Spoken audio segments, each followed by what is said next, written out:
What's going on, guys? Welcome back to Pure EVil MMA. I have a special guest for us here today who has an upcoming fight in just a matter of, a couple of weeks here for Pure FC. We have Calyn the Albino Hull, who's 4-0 currently right now, and his upcoming fight is going down on July 28th for Pure FC on the main card. He's a heavyweight, 265 pounds. His opponent with a record of 2-2, Jordan Sovser. Am I pronouncing that right? I think it might be Seifzer, but I think it's along that line, yeah. Yeah, you want to be respectful, get his name as close as I can. Yeah. So thank you for joining me here today. It's been a busy week, man, in MMA. What have you been up to, this weekend, ready for this fight and about 4 weeks out? Yeah, I mean, it's, like you said, it's been a huge week for MMA as well. Kind of big 226 coming up this weekend, which I'm really excited for. But I've just been getting back into the gym, regularly training, just kind of getting through vacations and whatnot. Recovering from my last fight, but I'm feeling great, ready to go. Just back into the gym, back into that grind, that cycle that I'm really falling in love with. So currently, right now, I mean, you came into your pro career, you got the submission, you got 2 more wins, you got another submission. Now, how do you see this fight going down? Do you see it going the distance? Do you see it getting a submission, or do you not like to really share how you see it? Well, I mean, I'm pretty sure he's going to come at me hard and aggressive. He has with most of my fights. He'll be the best wrestler I've faced so far. And me with a big wrestling background, I don't mind that at all. I do not see this going the distance at all. It'll probably be some sort of TKO or submission with me on top, obviously. You see it going down in the first, the second, the third? Probably the second. Like I said, he's going to come at me pretty hard. I'm going to weather that storm shortly, and then I'm going to take over. And then from there, we'll see how he's feeling. But I don't think he'll be at the cardio level that I've been training at and ready for, because he's coming up from 205. He asked for me specifically. So he's got to come up in that weight and meet me there. Well, listen, how tall are you, man? Because you do not look like you're bigger than me. And I'm only, 219. And you're going to be fighting at 265. How tall are you? I'm 6'6", and I usually weigh in around 245. Wow. All right, that makes sense. That makes a lot more sense here. So when you're walking around the cage, and people kind of compare, like, oh my God, the guy reminds me of Stefan Struve, or you get compared to any of these other tall, lanky fighters. I mean, 6'6", man.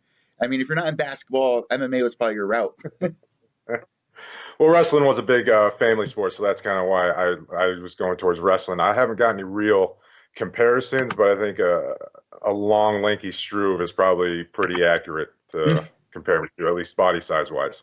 Well, let's get in. Since it's a heavyweight going down this weekend between Stipe and DC, you're just briefly talking about that, man. I'm really excited for this fight. I mean, this is a super fight, as everybody knows. DC, the late heavyweight champ, going against Stipe, the heavyweight champ. I just spoke to Rosendo Sanchez, man, and he was telling me, he was like, I don't see this fight going the distance. How do you see this fight going down between DC and Stipe? So as I've kind of read other people's analysis and looked into this, I've kind of broken it down to where I read someone had it broken down in these categories, and I kind of make my analysis off that, where it's Stipe's got great striking and good wrestling versus DC, who's got good striking and great wrestling. And when you look at it kind of simply like that, I think the great wrestling trumps all in that situation. So, and also being a wrestler, I'm always biased towards them. So I'm leaning towards DC getting usually some sort of TKO in the third or the fourth. You know what? I've been seeing a lot of people actually going for the third or the fourth. Usually with Stipe, though. I mean, even though we're seeing much more love for DC in the past couple of years, I mean, it really feels like he's coming to his own. This is going to be a real tough fight for DC. But you know what? For Stipe, man, we haven't seen a heavyweight do what he's been able to do. That last fight that he had against Francis Ngannou, he really proved himself to everybody. Like, listen, I mean, his exact words were, there's levels to this thing. I think DC actually said that. But either way, man, there are levels to this thing, because you know what? You can't just have one area that you're good at. Can't just be striking. Right. You got to be somewhat well-rounded. Stipe showed just how smart of a fighter he truly has become over the meat grinder that he's been through to come to the top. I mean, it's hard, real hard not to like that man, and how he's handled himself throughout this whole thing. He had a game plan against Francis and never broke from that game plan, which is really smart to do. Even when Francis was broken, he still stuck to that game plan and never wavered from it for fear that, there's always that puncher's chance. So for him to do that showed just how far he's come along in the knowledge aspect of the sport, not just the techniques. And you know what? Also, Francis Ngannou's on this card as well, going up against Derek Lewis. That, I mean, this is a fight we've been wanting to see, but kind of been waiting to put it off for the stars to align. I mean, this is going to be hopefully one of the best. One of the best heavyweight fights of the year. How do you see this fight going down? How do you see this one playing out? It's real hard to see this one really getting outside of the first round because they are just going to be swinging at each other hard, and one of them's going to connect, and it's going to be an entertaining fight. But I can't. Maybe Francis because he's got a little bit of reach, but it's hard to pick one in this fight because those two will just brawl and throw, and both of those guys can probably take some real punches. So this is going to be a very entertaining fight, but I'm leaning towards Francis, barely. I'm hoping to see another, Vanderlei versus Brian, the greatest American. Hoping to see another one of those. That would be good. Yes. Yeah. That would definitely be worth the price and pay-per-view for that one. Guys, there's so many good heavyweights. Me and James McSweeney were talking about yesterday that have been coming into the scene the last couple of years. Some nice, fresh new faces. Without Ultimate Fighter bringing in fresh new faces for the heavyweight division, I mean, it's been a long time since they've done that. Are you kind of bummed out about that, or are you trying to hope to get on to maybe Dana White's Tuesday Night Contender Series? Because they're bringing on guys that are 4, 5, 6 fights, but they don't really know what to do with them because they're so inexperienced and not at the level that they should be to come into the UFC. What's your game plan for the future here? My number one game plan right now is really develop my striking. That's where I need to advance. I know I have an 80-inch reach, but it's now learning how to use that 80-inch reach. Being, like I've said multiple times now, a wrestling background, I love to kind of be in that clinch and close, but I can't always be there because you got those short, powerful guys that would love to be there as well. I need to learn that length and keeping guys off and using my kicks and using my jab. That's and developing all those striking instincts inside the cage. That's goal number one. Goal number two is getting myself at UFC or Bellator or heck, one overseas. They pay pretty well for their fighters overseas, and it's just get myself out there and ready for the next level is where I'm at. So something that might surprise a lot of people, this is going to be your 5th fight this year? Yes. Not this year, no. 5th fight overall. 5th fight overall. Hold on, let me check Tapology, because Tapology says, oh no, you had one canceled bout so far. Yes, yeah. And then this is going to be your 4th fight this year, correct?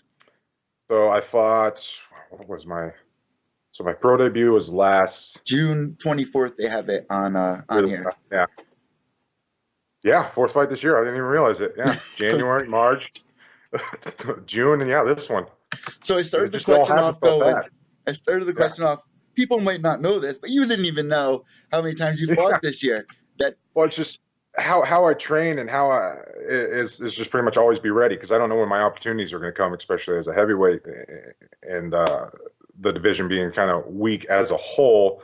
It could come at a moment's notice. So my training has not changed in camp or out of camp. So that's why it just kind of dawned on me. It's like, oh, yeah, it has been 4 times, but it doesn't matter to me because I'm always ready to go. You're just pretty much fine-tuning yourself. You're kind of in that stage where just like, man, you're just literally grinding. You're not really paying attention to what's going on around you. You're so focused, it seems, especially if you don't know how many times you fought so far this year. And I got to ask, man, being a part of LFA or Pure FC, you're going to be a part of a lot of young up-and-comer guys that you're going to see around you get brought up to the UFC. What is it like fighting on a promotion like LFA or Pure FC? Because a lot of those guys have made it big. Yeah. Well, Pure FC and the guys at Pure Vita, they've been nothing but respectful towards me, and I love fighting for that organization. They brought me on as an amateur for fights, and they had my debut there. They've been always willing to promote me and put my name out there and everything like that. So I love fighting for those guys. And then LFA has been phenomenal exposure for me, even with this last win being, and I finally made it to the television card with that Deblek fight and getting a arm triangle choke in the second has really put my name out there more than I could have imagined in such a short period of time. So I love being part of these organizations and being and also meeting all these up and coming fighters as well, and getting to talk with them and see what their training's like and how their goals are playing out. And it's been a hell of a ride. It's been so much fun, and it's all trajecting up, and I'm loving it. You know, I feel like a lot of guys out there, once they're, in their young career, they get a crazy performance or an amazing highlight, and then all of a sudden there's a lot of pressure on that fighter, and some fighters can't handle that. And once you get to the next level, the stage of the UFC, it's very hard to get away with, some of the flashier things that you see at some of the younger organizations. Are you feeling any pressure at all because of that performance that you've had that stuck out? Not really. The only pressure I feel is the pressure I put on myself and striving for that next level and providing. I'm trying to use this avenue of fighting to provide a future for my two little girls that I have, 9 and 11-year-old, Wow. and that's the only pressure I'm feeling. I'm not worried about it performance-wise. If it's a fighting sport, anything can happen. I'm ready and prepared. I'm 4-0 now, but this is a unforgiving and forgiving sport at the same time. I'm going to see some real tough fighters, and I'm hopefully getting to the point where my next fight will always be the best opponent I've seen yet, and anything can happen, win or lose. I'm ready to just move on and grind. There's no pressure here that I feel other than just anything I really put on myself. You make a great point, man. This sport is very unforgiving. That's definitely for sure. And it's also very selfish. And when it comes to the Yes. point where it's, your family, you got two little girls, it really changes things up. It's not like you're on the baseball diamond. Like you were in there throwing fisticuffs and, trying to hurt the other guy to go home was, a little money or a little respect. But, at the end of the day, man, going back home, seeing those two little girls, how do you explain to them what you do? I don't sugarcoat it. I tell them exactly what's going on, but I also say we both agreed and signed a contract to do this. There are rules we must follow. So I don't want them going out and just start throwing punches at other friends or anything like that. It's just this is agreed upon. We know exactly what we're getting into. This isn't some random thing happening on the street. So they understand that. They've seen a few of my fights or any of those fights that have been on YouTube. I have no problem them watching it. They're a little young, I think, to go to the events right now, but they're loving it, and they're come home after a victory and just hearing them smile and big hugs. It's just there's no high that matches that. I mean, Jesus, when I was growing up, I thought it was so cool that my dad hung out with all these motorcycle guys, and my mom was like a hippie and a nurse, and I could only imagine what a kid would think if their parent was a fighter. I mean, to the parent, it must be like, all right, I gotta show them that exactly what you're saying. Like this is a contract, but in the minds of a child, it's still fighting, and there's going to be kids at school that are going to be talking about it if they find out about it and maybe challenge them. Are you worried about that at all, or no? I mean, they talk about it all the time. They have their own shirts and hats like I have here. That's awesome. All the time. I mean, they brag about me. They tell me to their teachers. So I'm not worried about that so much right now. If it gets to that point, I think it's a situation where we'll cross that bridge when we get to it, and how to handle those people that aren't really being supportive, that are just being negative. But it's all good stuff around here. I got so much love and support in this area. It's insane. And that kind of gets me into the next question, man. Do you think now that it's 2018, our sport's kind of gained a little more respect as an actual sport instead of a blood sport like it used to be, named? Well, obviously it has. You can see it through the sports news outlets, the attention it gets towards anything. A lot of that credit, whether you'd like to admit it or not, has to go to Conor McGregor and everything he's done with his mouth to develop this sport. And it's while you kind of get the double-edged sword of is this kind of WWE, we still bring a lot more eyes into this and some more legitimacy. I mean, heck, would you have ever expected an MMA organization to sign a deal with ESPN? It's clear this sport is still trajecting up. Yeah, without a doubt, man. And you make a really good point about Conor McGregor. I just saw Ronda Rousey on a Twizzler commercial, which is really no surprise, but it just shows our sport is definitely moving in the right direction towards the ESPN deal. But the other thing, man, is, there's been a lot of growing with realizing that this is more of an entertainment business as just as much as it is fighting. Are you starting to realize that now as a pro? Oh, absolutely. You have to have, I hate to use the term gimmick, but that's the best thing I can usually use to describe it is in something that brings attention to you if you want to be noticed. I'm not a big smack talker or anything like that. I never have been. I've always been one of the guys that lets their performance do the talking. So if I'm gonna have some sort of gimmick, if you will, it's just gonna be a guy that jokes around and has fun and makes light of everything. And because that's just generally how I've always been. I'm focused and ready to go when it's time for business. But outside of that, it's just fun and having a great time. It's how I stay motivated with this sport. Because if you're serious on it all the time, you're just gonna burn out. You know what?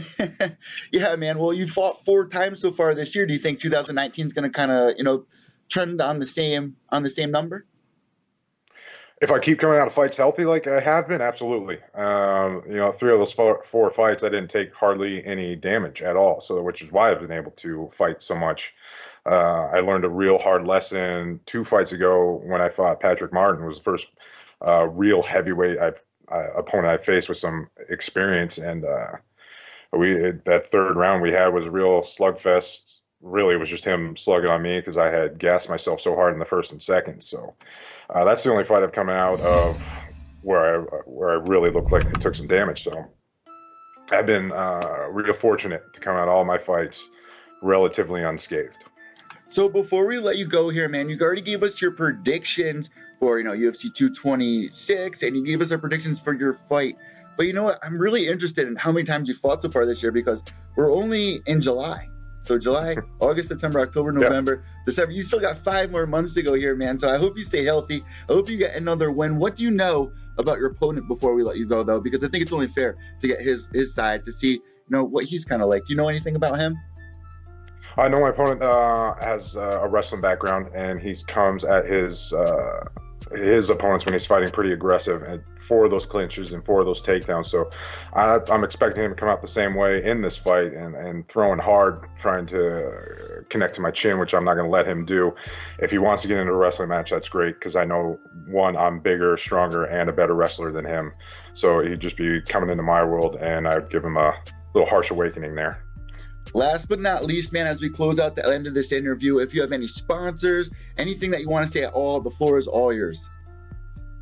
I just want to say thank you first for having me on. I really appreciate the interview and the opportunity to talk about myself and promote myself a little bit. Second, I got to thank everyone at my gym that I work with. I got to watch out in the next contender series for Alton Cunningham. He's my main training partner. He'll be on June 10th for the contender series. And then lastly, I have to thank my parents and my family, whose insane amount of love and support has allowed me to pursue fighting and the coaching I do and everything like that. So thank you. So July 10th, Cunningham, what's his name? Alton Cunningham. Okay, awesome. So that's going to be going down next week, guys, and we have a busy week going on so far. Are you going to be watching UFC 226, Calyn? Oh, of course. I'm not going to miss that one. This card has real potential to be the best card they've put on so far. I'm excited. And where can people find you on social media? Are you on Instagram, Twitter, Facebook? Where can people find you? I have all 3 of those. I'm most active on my Instagram. I just usually link that to my Facebook and Twitter. It's at Albino Rhino MMA. Thank you so much, Calyn. Enjoy the rest of your day, and thank you for joining me here on Pure EVil MMA.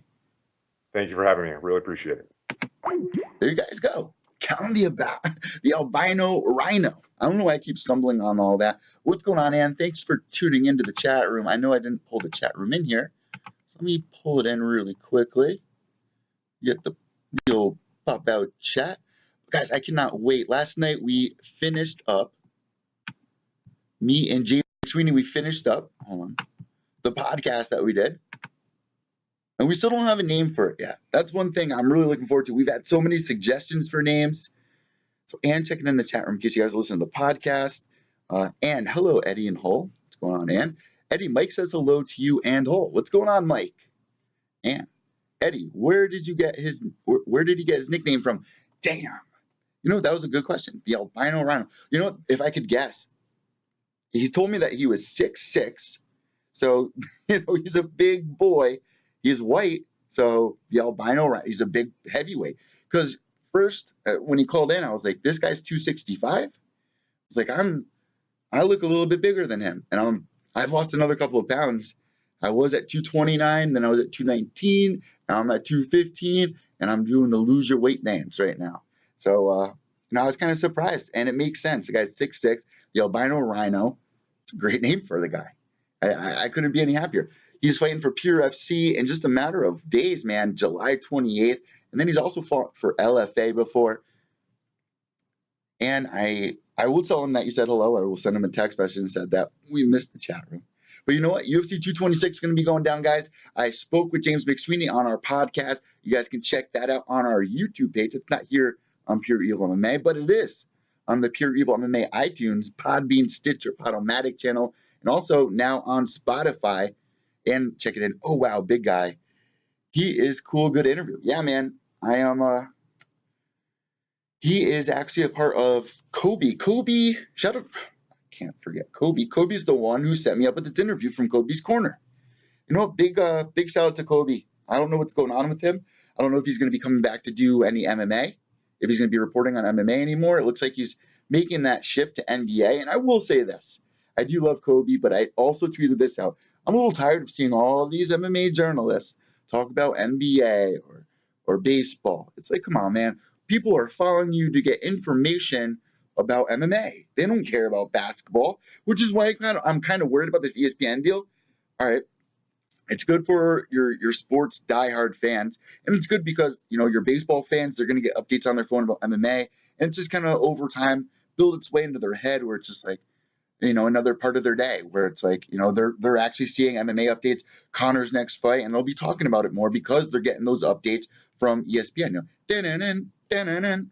I mean, all my friends have the ESPN app, but a little worried because, you're going to have to pay for that. You're going to have to pay for the ESPN Plus app, and you're going to have to watch. You don't have to, but it also includes all these other packages. I don't care about baseball, basketball, football, and don't get me wrong, I played all these sports, but I haven't followed them for years. Why? Because MMA is where it's at in this new millennium. 2020 almost, cage fighting has turned into mixed martial arts in a lot of people's minds. I mean, back in the day, it's like, oh, I'm a cage fighter.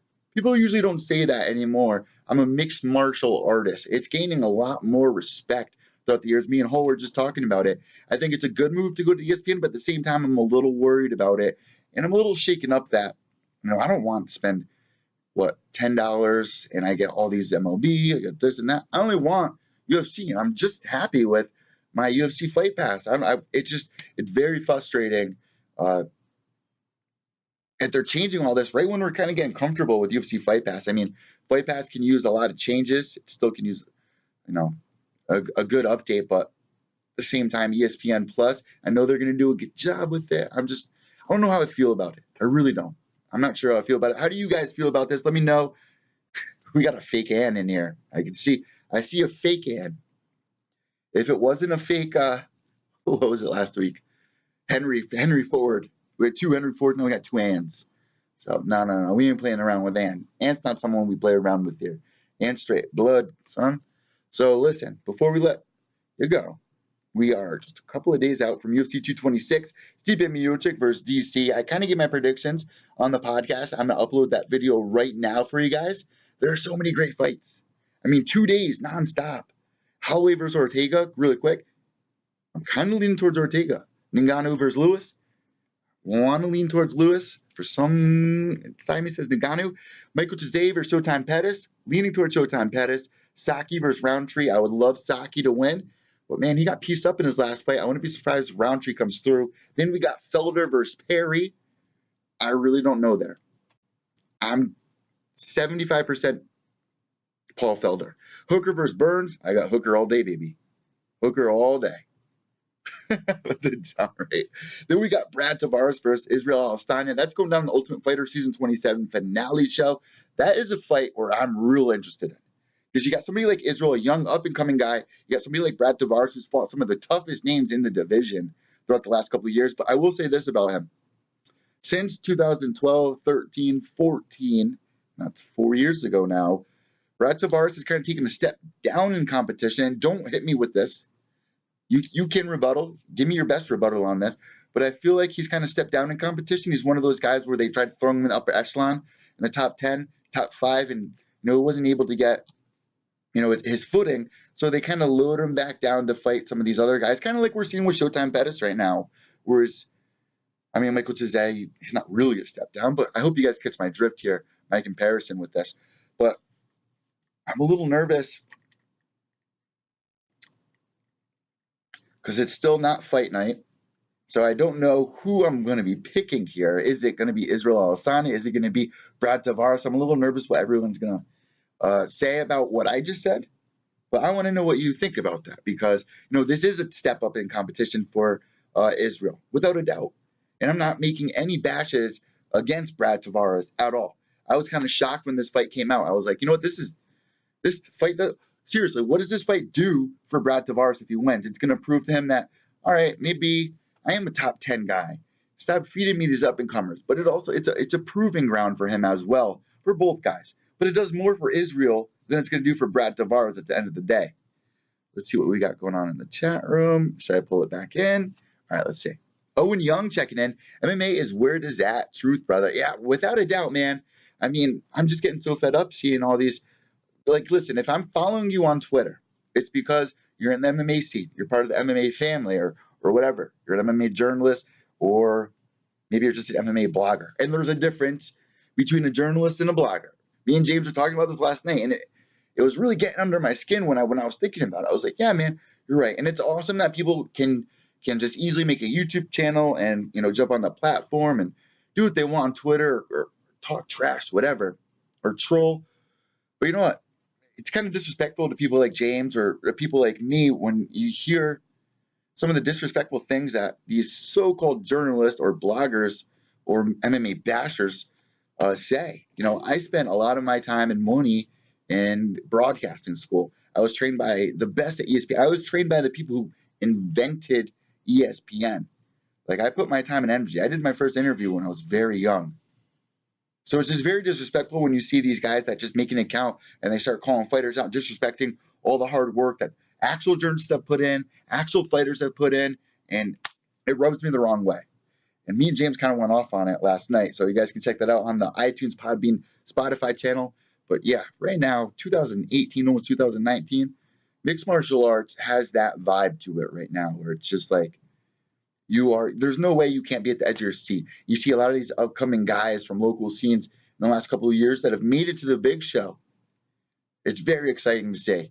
And 226 picks are an absolute minefield, Eddie. It really is. A lot of these fights can go either way. It's a real pick 'em for a lot of the, let's go back. Let's see. Holloway versus Ortega, man. Ortega, he gets pieced up on the feet. It's no joke. But he has that threat to him. And that's something that the game needs. That's something the featherweight division definitely needs. The featherweight division was not, Conor said it all the time, featherweight division was not headline cards. Until, Conor McGregor stepped up and then, over time, now we have Max Holloway, obviously. And there has been some great contenders in the featherweight division. But Brian T. Sadie Ortega, man, he's been in the UFC for the past 4 years, not really making any noise. He's not really good with his stand-up, but man, he has that secret move where it's just like, you really got to watch yourself. You MMA holes checking in the live chat. And saying, tough finale, going to be good. MMA is the best sport around, without a doubt. MMA holes, wonderful, wonderful. And Eddie, sometimes you got to let off steam. I did. And it's true, man. Like, I was just saying, I don't want to go back, but there's a lot of people out there that, just hop on a platform and they just badmouth our sport and they have no background. Where is your background to be a journalist? Where is your background to be a broadcaster? Where is your background to even have an opinion that matters to these fighters? That's one thing that rubs me the wrong way. And of course, 2018, freedom of speech, do what you want, these platforms and not. But why do I only have 340 subscribers on here? But yet there's other, people out there that haven't done what I've done. And they have 10 million subscribers, 10 million views. It just blows my mind. Some people that are just not qualified for the field. And maybe I spent a little bit too much time on my podcast, not boosting up the YouTube channel. But, this year, we need to get those subs going. And I need some help from the MMA holes. I will say it. I'm going to say it. I need help from the MMA hole family to get the sub count up. I don't know what it is I have to do here on YouTube. I think I definitely earned my spot. And shout out to Kobe's Corner, for hooking me up with this interview here. It's going to be, he's going to be missed. Let me say my piece on Kobe. I don't know exactly what Kobe is going to be doing with his future, if he's going to be sticking with NBA, but to see how he's gone from MMA, busting his ass, giving some of the best opinions out there, better than some of these guys that get paid for it on ESPN or some of these major outlets. He's stepping away to focus on NBA, and his sub count goes up. His views, 10,000. I ain't complaining at Kobe, man. That is awesome. This is something I wanted to see happen when he was in the MMA scene. And it boggles my mind how there's MMA fans out there that don't see somebody like Kobe and are like, I need to absorb everything he says because it's so there's a lot of knowledge there. You're going to be learning a lot. It's not just nonsense and bartering and joking around. Kobe had a lot of intelligent things to say. I get so mad. I'm 29 years old. I go to family parties or go to the bar. I get so frustrated if I talk to somebody and they cannot hold an intelligent conversation with me. Yeah, it's fun to goof around. It's fun to joke off, but I'm too old to be goofing off. I want to learn more about the sport. That's what our audience should be about as well. So I am clearly upset that Kobe has left the scene. I enjoyed a lot of his content. I'm going to miss a lot of his interviews, and it's a loss to the MMA community. And I haven't seen anybody say anything to the guy. I don't know why. I have not seen one person reach out to Kobe and say, man, you did such an amazing job. You are going to be missed. We hope for the best. We hope you come back to the mixed martial arts media scene. It's not going to be the same, man. I'm real bummed about it. I really am. Checking in the chat room. We chose the wrong sport. The MMA hole's checking in, and we chose the wrong sport. You know what? Did we, though? I mean, baseball has it's been, the foundation for baseball has been made over the years. I mean, our fathers, our grandfathers, our great-grandfathers all watched the sport. I mean, we kind of grew up learning about it, playing it in gym. You don't play wrestling in gym class or mixed martial arts in gym class, maybe in the backfield, but man, it's definitely growing in the last couple of years, but it's not still there with pay-per-view buys yet, and I don't understand it. It's like there's so much excitement going on, but the numbers really aren't there. I don't know if that's to do with illegal streaming. I mean, it goes both ways. I don't know why my sub count's so down. I don't know why my views are so down. I think I give you guys some great opinions. I think I bring you guys some great interviews. What the fuck is going on? What the fuck is going on in our sport? Why are amazing journalists leaving our sport for basketball? It's upsetting, man. It's upsetting. So let me move on to my last prediction here. Let's go back. DC versus Cormier. We keep talking about this. I think Stipe is going to get it. Holloway versus Ortega. I want Holloway, but there's something inside me that's screaming Ortega, man. And listen, this is kind of reminding me of a fight with Max Holloway versus T-City. It almost reminds me of Stipe versus Francis Ngannou, where it's like he has that knockout power and T-City has that chokeout power. But if you look at Max Holloway stand-up, what he was able to do against Jose Aldo, and you look at T-City's stand-up, where he's gone against Marciano or his last couple of opponents, they've all pieced him up. Max Holloway, I think he's a lot better than people are giving him credit for in the last couple of years. And yes, he is the champion. He's really coming into his own. But I feel if he can get past T-City here, it's going to really click in people's minds like this is the real deal. This is the actual featherweight champion. And when you got people like Drake rapping about freaking Max on his new album, moving in the right direction. Once again, the sport is moving in the right direction. Pumped. I'm excited. We have an exciting week ahead of us. Ultimate Fighter Season 27 finale going down. Louis Penning just came on the show the other day. The energy in this guy, you can go on his Instagram page and check it out. You can just feel that energy, that vibe, that excitement there. And there's nothing like it in the sport. You don't really see that in basketball, football, baseball, as much as you do in MMA. And the reason being is because MMA grew up on the internet. You got to remember, back in the day, I don't know how many of you guys were around, but the MMA Underground and all these online forums that we used to check in on and talk to the fighters on there wasn't ESPN. ESPN didn't care about us like they do now, or they say they do now. We had online forums. So I feel like a lot of these fighters, they feel like they're paying back. They're doing what they've known so far, which is online media for MMA. And the online scene for mixed martial arts is very tight. At the same time, there's a lot of disrespectful people out there that really rub me the wrong way. So hopefully we don't get any of that in here. All right, what do we got going on here? Owen Young, you don't choose MMA. MMA chooses you. And that is the truth. Ain't that the damn truth? And I've said this before in the last couple of streams, but when I go to these even the local shows, Bellator or CES, Cage Titans, whatever, you're seeing families show up, literally full families show up with their daughter, their son, their aunt, their uncle. They're showing it. They don't know the fighters in the ring. Maybe they do. But I'm saying back in the day, we used to go to baseball, football, basketball games with our mom and dad. Now you're seeing parents bring their kids to mixed martial arts fights. I fucking love every part of that.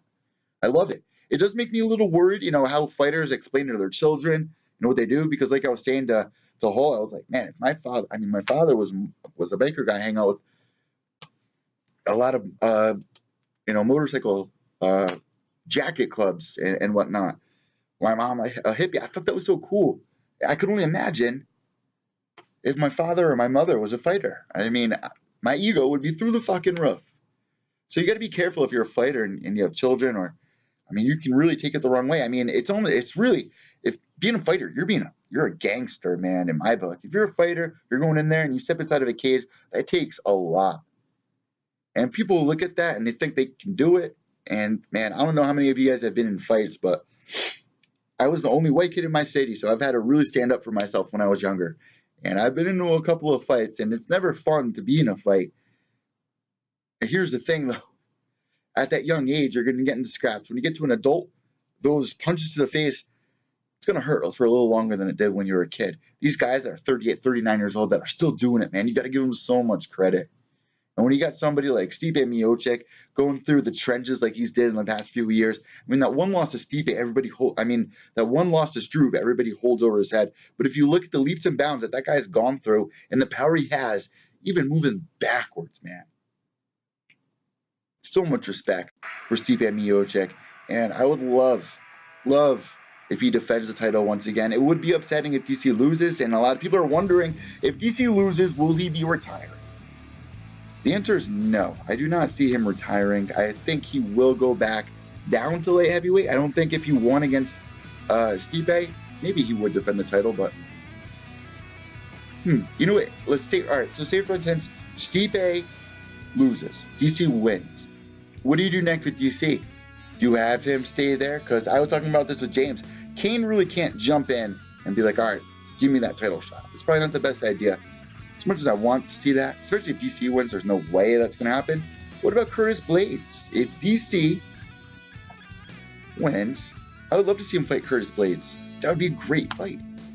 Also you got to remember Derek Lewis versus Francis Ngannou.